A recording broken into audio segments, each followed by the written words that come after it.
Thank you, everyone. Thank you for joining us here today. And we are in week 5, discussing Phil Boltz's book, Through God's Eyes. And I'm just having an amazing time. Thank you very much, Phil. It's just been so enlightening. Thank you, Julie. So, welcome everyone to the Julie Geigel Show, and this is the Lifetime Book Club. And Phil will be joining us every week. We have a couple more weeks to go, and our topic today is see every moment as a gift. And if you're interested in joining us as we continue this Life Class Book Club, live is free. Be sure to register at www.juliegeigel.com and just click on the Life Class tab, and you'll get reminders for our show to connect with us. So, yay. Let's go ahead and jump right in. I know the 30 minutes goes really quick. So let's start. And I'm getting just a little bit of feedback, Phil, so if you could turn your volume down, and I'll check mine here too. Okay. All right. Let's go ahead and start on page 339. I love how you share with us, unplug from the need to know why something happened and trust that behind the event is a message of divine empowerment. As soon as you make that shift, the message can be delivered. Yes, and I love the quote that follows that. It says, "The universe is like a safe to which there is a combination, but the combination is locked up in the safe." So we don't get to know sometimes why something happens. In fact, most of the time.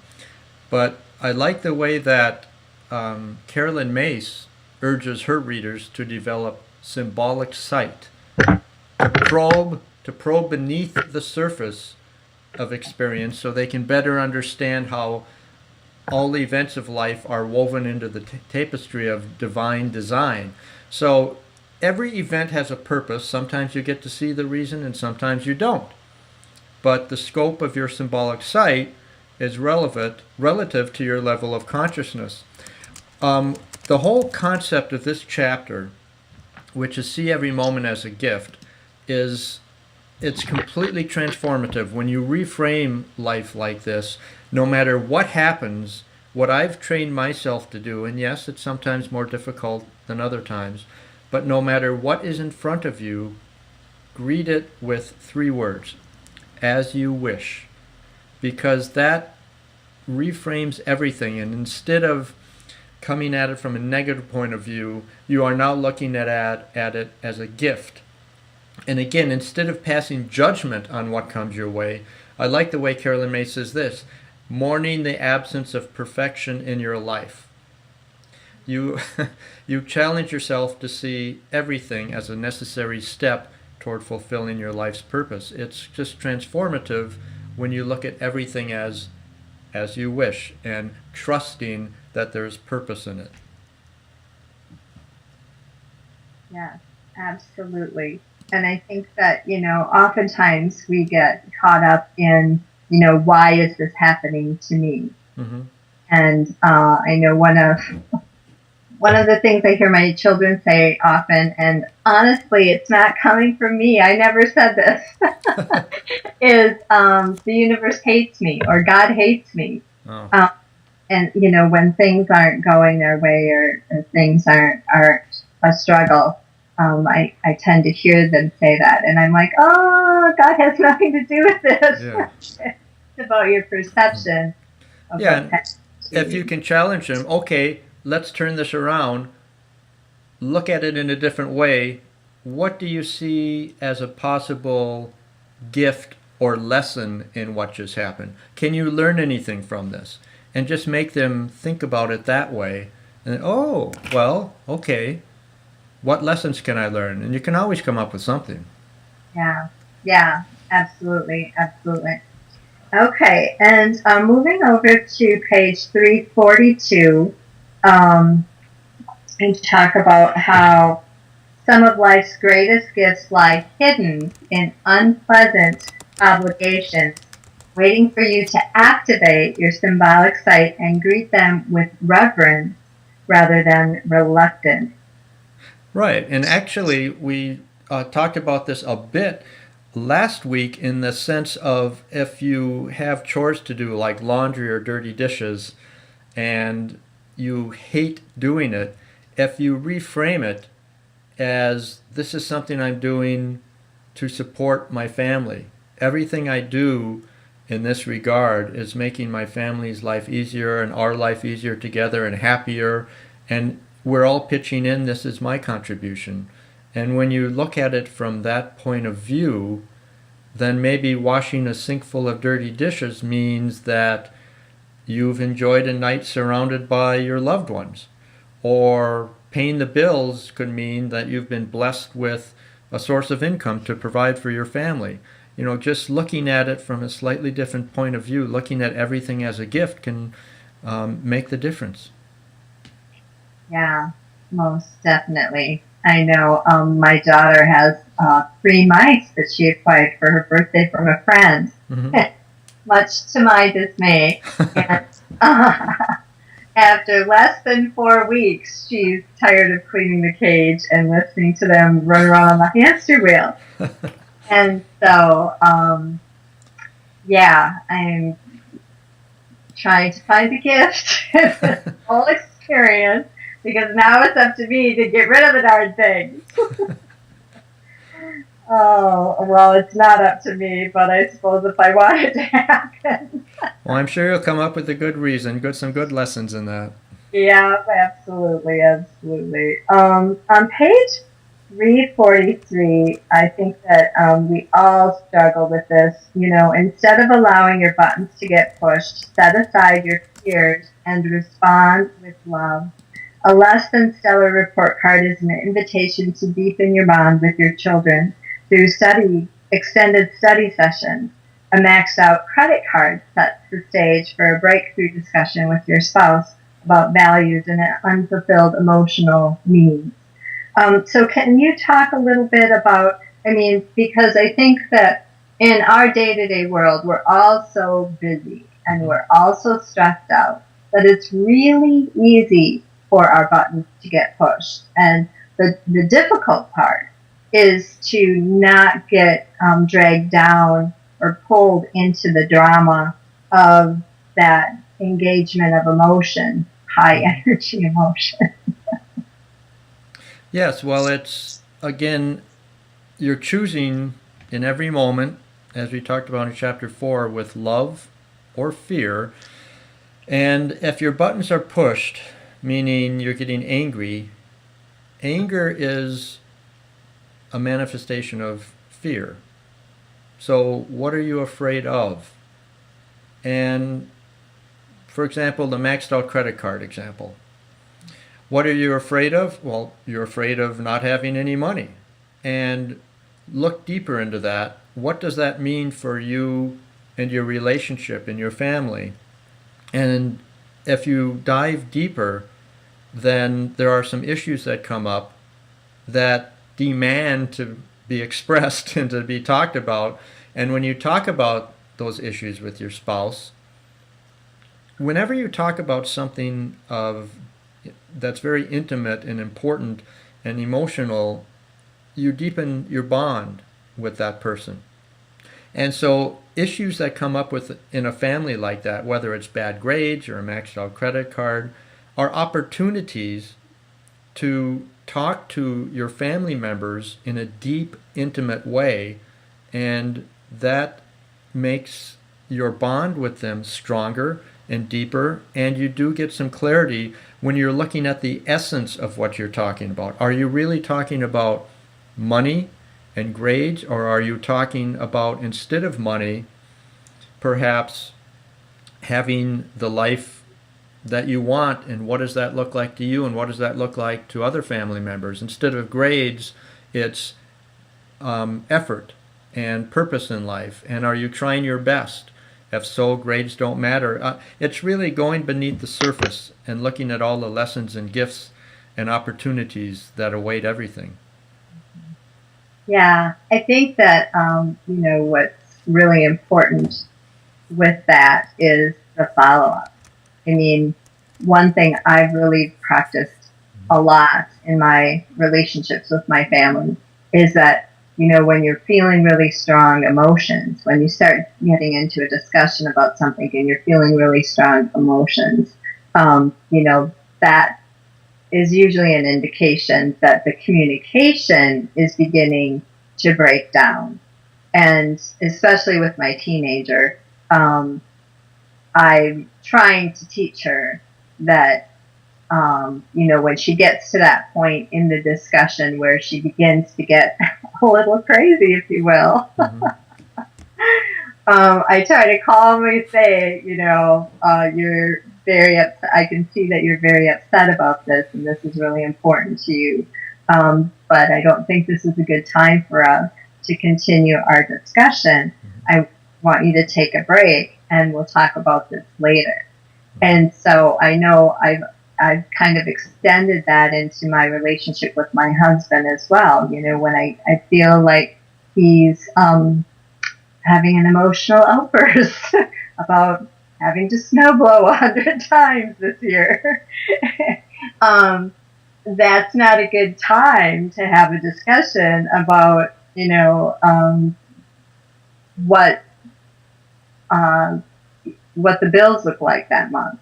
So that timing and being attuned to when people are open to communication and when they're not, and respecting that when they're not open to that communication, to step away and come back at another time to try again.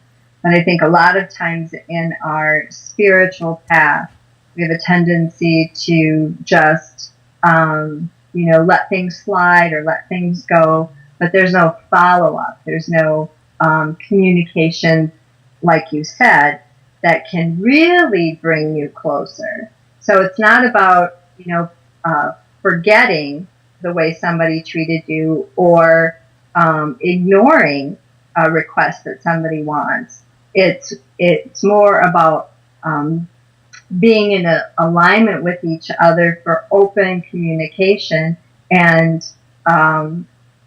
allowing that to flow into the relationship to deepen it. Yes, that's a very good point, is the follow-up, because you're right. Sometimes when it's in the moment, that's not the best time to talk about things.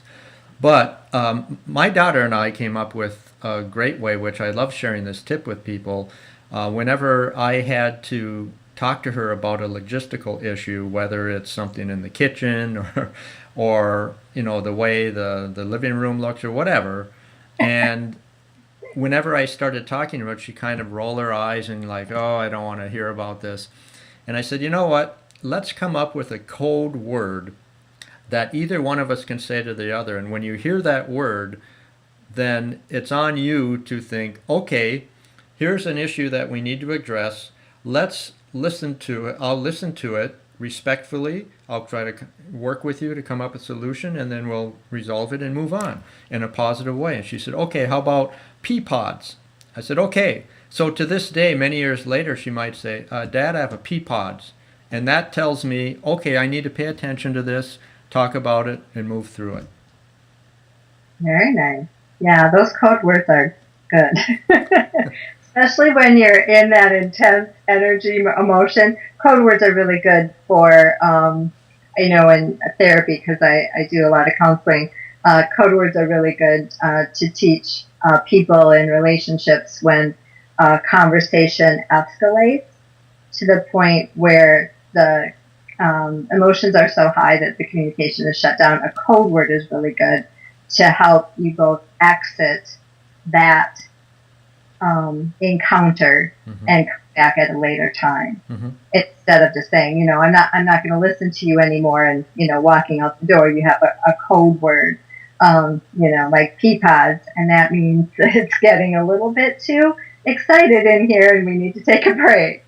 But that's, now I see the relationship there that I could use with my daughter, because she does have a tendency to spiral when she doesn't feel like she's getting her way, and she has a hard time accepting no. It's not in her vocabulary. Oh, so Well, I've good luck learned, with that. yeah, I've learned ways around that, like we'll see or not now. She's like, Mother, I know you mean no. Why don't you just say no? I'm like, you have some inner trigger for that word no that I'm not even going to start with that. All right. And then over to Buddha, which I love everything that comes out of his mouth. On page 358, in a controversy, the instant we feel anger, we have already ceased striving for the truth and have begun striving for ourselves. And so I was wondering if you could explain to us what he means in that quote when he talks about when we cease striving for the truth. What does that mean? Well, in my view, when you are in tune with divine consciousness, when your will is aligned with divine will, then your intent is pure, you have a loving heart, and you are serving as a pure instrument of divine love. When you become angry, you lose that attunement. And instead of striving to serve God, which is synonymous with striving for the truth and striving for purity and love, instead, when you're angry, you're turning your back on spirit and defaulting to ego, and it becomes all about you. And so anger means, you know what?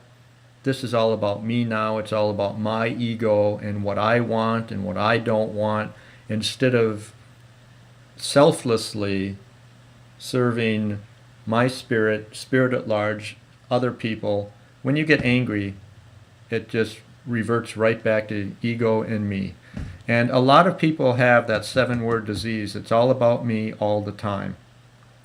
And when you are only self-interested, you're self-absorbed, then you don't relate well to other people. You need to move from self-absorption to self-awareness. And that's at the heart of that quote. Yeah, beautiful, beautiful. Okay, over on page 344, kind of jumping around a little bit, but I want to make sure that we got that quote in. If past, I thought it was quite interesting when you said timelessness is your natural state and the present moment patiently waits to welcome you home. Mm-hmm. And then you have the quote by Osho, if past to future is on a horizontal line, then the present moment is not in time, but a vertical movement transcending time. I mean, I had to read that quote like 10 times. Really, it's so powerful. Wow. Yes, this whole concept is mind-blowing. That the present moment, what is the present moment? Well, if you think about it, it has no duration because the present moment right now, boom, it's gone. It's always gone in a flash.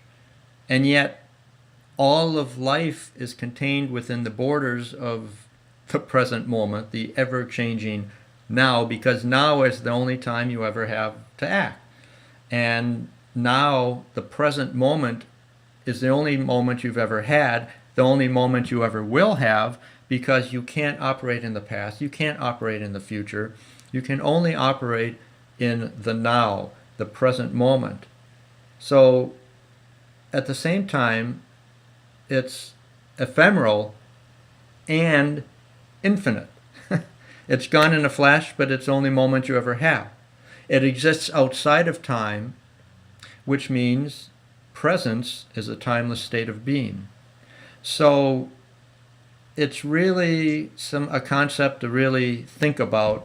And when you really gain some clarity about what is the present moment, it helps you stay in the present moment more instead of looking to the past or future, because you realize that's where everything happens. That's where you live. That's where God lives. Mm-hmm. Yeah. Well, and so many of us are caught up in that time, space drama. Mm-hmm. There's not enough time in the day to get done everything I need to get done. and all the anxiety and stress that it's created all over the globe, and to really pause and consider the possibility, the truth that presence is timeless.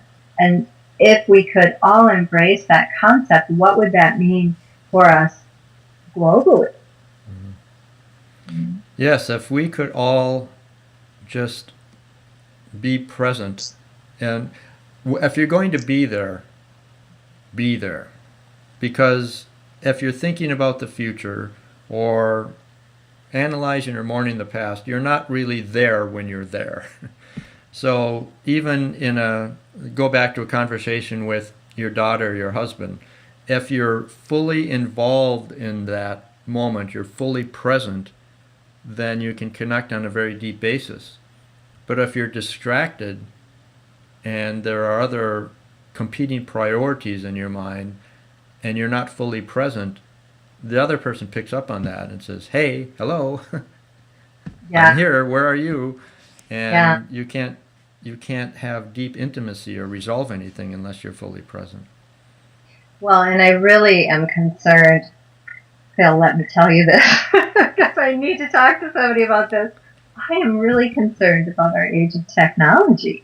And with, people's nose in their cell phone 24/7. And even with my children, I battle with, my son's 28. And I mean, yesterday driving my daughter home from school, it was another argument. And I told her, I said, I'm in the car 5 minutes with you. And that is time that I expect you're not on your phone. So either put your phone away or, whatever. And then she's like, "Why, Mother? I don't understand. What's the big deal?" Can you explain a little bit how the technology and people constantly being in their cell phones is interfering with our ability to really deepen our connection with each other? Well, it's true, and I imagine that you've tried to explain to your daughter why it does matter, and you haven't made any inroads with that discussion. It's No, I haven't. It's a continual battle. well, But yeah, it's a continual challenge. it sounds like you have continual opportunities to deepen intimacy, and I wonder what would happen if you sat on the couch with your daughter and said, "Okay, let's put the cell phone down. Now let's talk, just one-on-one." And what happens? Does she have resistance to that? Well, it's interesting because when she wants time with me, she'll seek me out. Okay. And, we have great conversations all the time.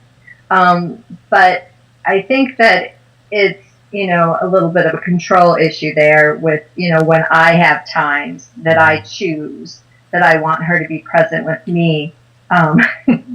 She feels out of control and, likes to call the shots with that. But I mean, even, I used to host a girls group. We get together once a month and go out to dinner. And half the time, half of the girls had their nose stuck in their phone all night long. And it was frustrating, and I didn't really know how to step up and say, "Okay, everybody put their phones away, we're going to spend time together."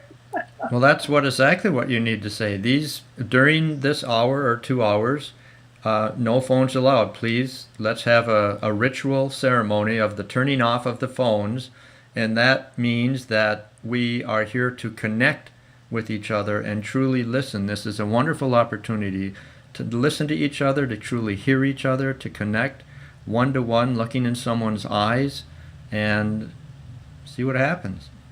Yeah. Well, it's just interesting how our world is growing in one direction, and I would say shrinking in another. Right. I mean, there have been philosophers throughout time who have noted, especially since the mid-atomic bomb, that our advances in technology have advanced far more rapidly than our ethics or knowledge of how to apply them to our daily lives. Yeah, yeah, absolutely. And, all the way from teenagers to grown-ups are struggling with that issue, definitely. Okay, our last quote before I'm sure our Blog Talk gal comes on and gives us time. Page 348, pay attention to what you are paying attention to. Yes, well, that's exactly what we're talking about. If you are mindful is the buzzword now, which means being fully present and being there when you are there and truly listening to somebody. And when I was thinking about the present moment and what that meant, that's the phrase that popped into my mind. Pay attention to what you are paying attention to. Because when I remind myself to do that, it snaps me back into, oh, I wasn't present. I need to be fully present by, if I'm putting my attention on this, I am really giving my attention to it. I'm giving my attention to talking to you right now and answering your questions. And if I was thinking about what I'm going to have for dinner or a client deadline that I have to meet, then I'm not being fully present. I'm not paying attention to what I'm supposedly paying attention to, and the quality of our talk is going to suffer. You can always pay attention to some degree, but if you're multitasking, you're not going to give it your full attention. And a lot of people say, oh, I can multitask just fine. Well, guess what? You can't. It doesn't work. You can do a few things at a time, but you cannot give your absolute best performance and quality of work unless you are truly focusing on that and that alone. And as a writer, you will know if I'm writing something and I'm not truly focused on it, it's not going to be well written. But at the same time, maybe I'm thinking of another thing and I'm multitasking here and there. Yes, I'm getting 3 things done at once, but none of them are done very well in terms of quality. Yeah, absolutely. Well, and I think too that that paying attention to what you're paying attention to is kind of an opportunity to be a silent witness to the incessant chatter that our mind has and the full-out conversations that we have in our mind, judging and analyzing and perceiving things. And when we become aware of that chatter in our mind and how that's interfering with our joy and our peace, it again brings us back into the present. So I really loved, just that question, pay attention to what you're paying attention to, because I think many of us are running on default and we're oblivious to this chatter that's going on in our head and the negativity that it's bringing into our lives and blocking us from being abundant and prosperous. Yes, and I like what Eckhart Tolle said, when you can become a conscious witness to your own life by watching your thoughts as if they were someone else's thoughts, that's when you begin to understand awareness. 10 seconds. Yeah, being that silent witness. And I was just watching Oprah's discussion on Super Soul Sunday with Untethered Soul. I forget his name. But, it was just so relieving to hear him say that, we have these full-out conversations in our head, but that's not who we are. We're the witness. Our soul is the truth of our being.